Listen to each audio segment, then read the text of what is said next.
مەسەلەکە لە ئینسان بوونیانە ئادەمیش هەر بەسک لە دایک بووە دایکی هەبووە يعني ئەم نمونە کە یەتەوە بەرامبەر بە ئێمە کاڵن ئەوە نیە ئادەم و حەوا وەکو عیسا لە دایک بووە ئەو بێ باوک بۆ من دایکی حەوا ئادەم هەر بەسک لە دایک بووە ئەگەر وەکو نمونەی عیسا بێت چونکە عیسا وەکو هەموو مناڵێکی تر لە دایک بووە ڕاستە بە موعجیزە لە دایک بووە بەڵام خوای گەورە بەدیهێنەری هەر ئەو تۆوە بووە بە ڕەحمی خاتو مەریەم کە خسوێتە ناوی بەبێ پیاو دوای ئەم مناڵە وردە لە ڕەحمیان گەورە بووە لە ناوسکیە خۆی هەڵواسیوە بە 9 مانگ لە دایک بووە وەکو هەموو دایکێک ئەم خاتو مەریەمە خوای گەورە لە قورئانە باسێکە کە ئینسانێکی طبیعی بوو ئازاری هەبوو تاسکەکەی داناوە چۆن مەسەلەکە وەکو مەسەلەی عیسا ئادەم وایە کە ئادەم وەکو ئەوانی کە باسێکن وەرە دینیان کردو بە شتی فلام کارتۆن برا و هەستەکەی کە ئادەم يعني ئەو ئەسڵ ئەساسی نییە حەوا لە پەراسوی ئادەم دەرهاتوو نازانم چی ئەسڵ ئەساسی نییە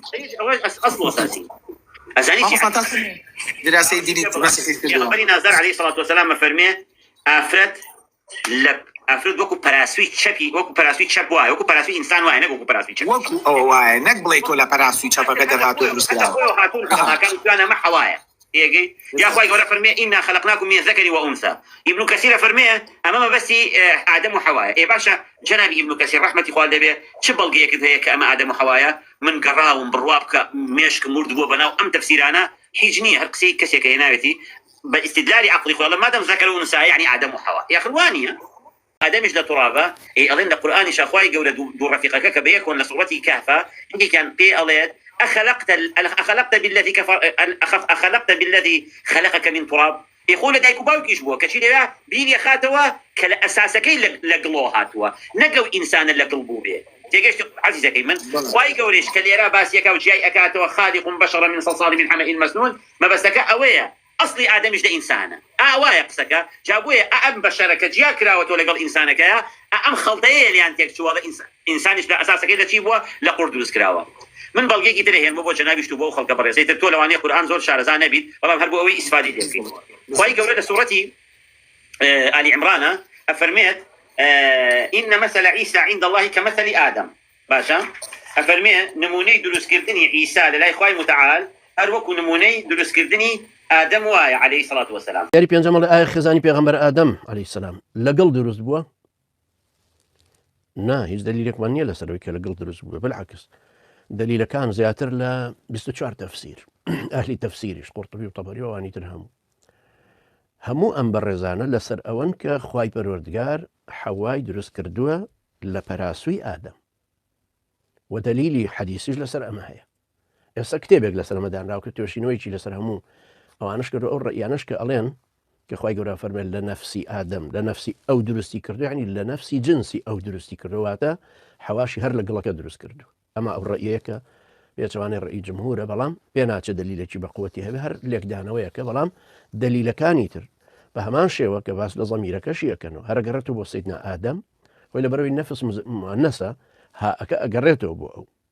لبروت يعني أشياء هر لجنسي آدم دروز بو بيه وأشياء لا آدم خوي دروز كرد لا آدم دروز بو بيه ودليل حديث من هيك ناوكو يك حلقة أيش أويك بيغمر عليه الصلاة والسلام فرميه حوا خزاني آدم لبراسوي تشبي آدم دروز وحديث كان البخاري المسلم رواياتي طبعا زوري شيء ومش عن حديثي صحيحا عندي يفرمون لأعلاها لآخر قفزي الصنكة لسروي نزيك للضلي عندي قالن أمانك خوارة عندي قالن لويك لخوارة ويا بلام الريكة لو دروز بلام بهر حال هرشي كبير حديثي بخاري أفرمه واستوصوا بالنساء خيرا رفتاري نرمونيان جوان بكن لقل أفرتان فإنهن خلقن من ضلع أفرتان لبراسو درزون وإن أعوج شيء في الضلع أعلاه شماوترين براسو أو يسري سرويان فإن ذهبت تقيمه كسرته أقر محاولة بكي راستي كيتوا أيشكيني وإن تركته لم يزل أعوج أقر ليش يقري هروا بشماوي إمنته يعني رولي خوي هروا وشوي أبينه فاستوصوا بالنساء خيرا جاري كترجع فرمته فاستوصوا بالنساء خير جوابو أو اللي هو في ربينك دليل كان زياتر لسر أون كحوا كخزاني آدمان لبراسوي سيدنا آدم لبراسوي تشبي درست بوا وخوا جورا لو درستي كردوا وكأشفرمه أعوج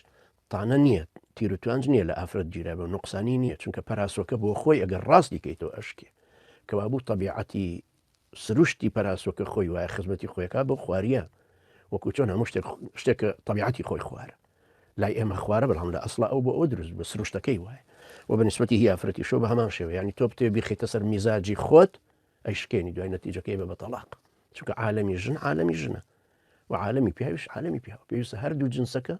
جهاني برانبريان بخونه وليتي يبقى تاكل توان بيكو بشي